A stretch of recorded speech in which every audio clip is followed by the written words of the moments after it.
Hello friends, आज हम लोग पढ़ेंगे वितरण का सिद्धांत, डिस्ट्रीब्यूशन ऑफ थ्योरी। वितरण का सिद्धांत कितने भागों में बांटा गया है, पहले हम आज उसको देख लेते हैं।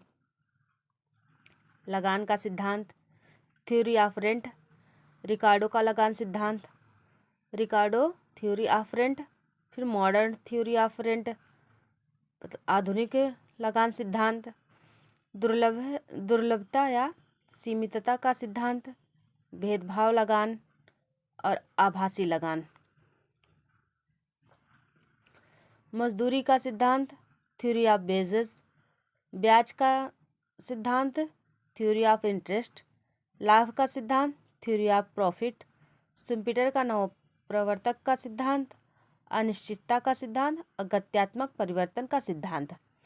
ये तो हो गया हमारा डिस्ट्रीब्यूशन में कितने चैप्टर हमको क्या क्या मतलब कितने पार्ट को हमको पढ़ना है। तो जब भी हम कोई साधन लगाते हैं, जैसे तो उसमें क्या क्या लगता है, भूमि लगी, लैंड श्रम लगता है, लेबर, पूंजी कैपिटल, साहसी तो साहसी को क्या क्या, इंटरप्राइज तो मतलब इन लोगों को मतलब भूमि के बदले में क्या मिलता है, भूमि के बदले लगान मिलता है, श्रम के बदले क्या मिलता है, मजदूरी मिलती है, और पूंजी लगाने पे पूंजीपतियों को क्या मिलता है, ब्याज मिलता है। साहसी को क्या मिलता है, जो यह जोखिम उठाने के लिए तैयार रहता है, जो भी उद्यमी और जो इसको लगाता है उसके बदले में उसको लाभ मिलता है। तो आज हम लोग पढ़ेंगे थ्योरी ऑफ रेंट, लगान का सिद्धांत। लगान के सिद्धांत में आज हम लोग देखेंगे भूमि, लैंड, इसके प्रयोग के बदले में भूमिपति को लगान मिलता है।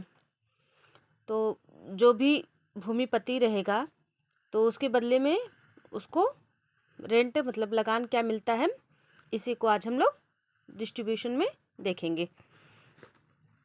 लगान का प्रतिष्ठित सिद्धांत या क्लासिकल सिद्धांत किसने दिया है,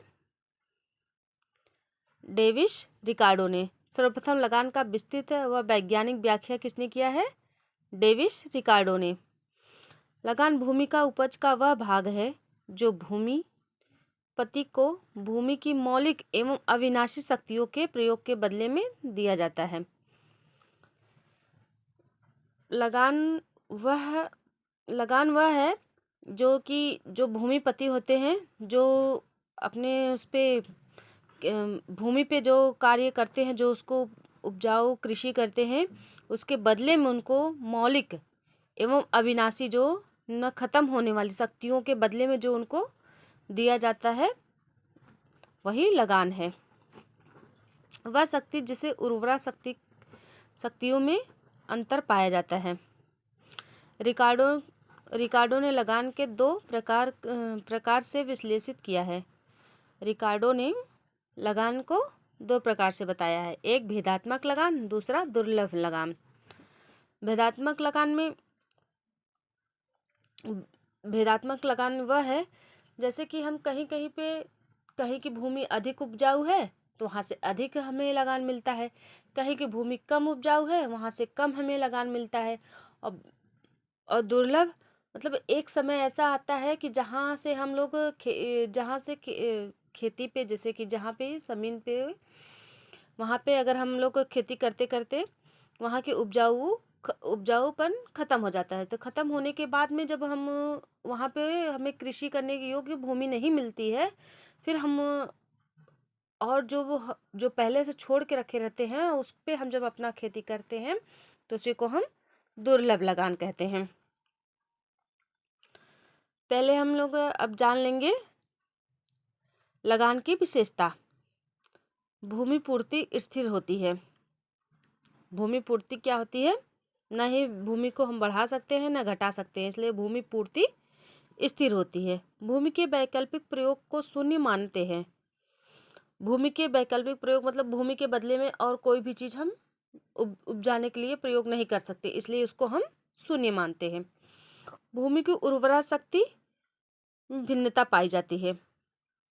वही हमने बताया आपको ना कि भेदात्मक, जहाँ जहाँ मतलब कहीं अधिक उपजाऊ है तो कहीं कम उपजाऊ है, उसी को भूमि की उर्वरता में भिन्नता पाई जाती है। खाद्यान्न एवं भूमि के बाजार पूर्ण प्रतियोगिता पाई जाती है। खाद्यान्न एवं भूमि के बाजार में पूर्ण प्रतियोगिता पाई जाती है। कृषि में उत्पत्ति ह्रास नियम, जनसंख्या बढ़ने की प्रवृत्ति। कृषि में उत्पत्ति ह्रास नियम का मतलब है कि जैसे जैसे हम कृषि में जिस जमीन पे हम उत्पत्ति करते जाएंगे वहाँ पे उपजाऊ जो उसका कृषि का फसल का जो उपजाऊपन है वो धीरे धीरे खत्म होता जाता है, उसी को हम कहते हैं उत्पत्ति ह्रास नियम। दीर्घकाल में भूमि एवं अविनाशी शक्तियाँ। दीर्घकाल में जब जैसे जैसे धीरे धीरे हम उस पर कार्य करते जाएंगे उसके लिए उसका जो है उपजाऊपन उसका खत्म होता जाता है, यही है दीर्घकाल में भूमि एवं अविनाशी शक्तियाँ। Thank you so much to watch. मिलते हैं नेक्स्ट वीडियो में। Thank you so much.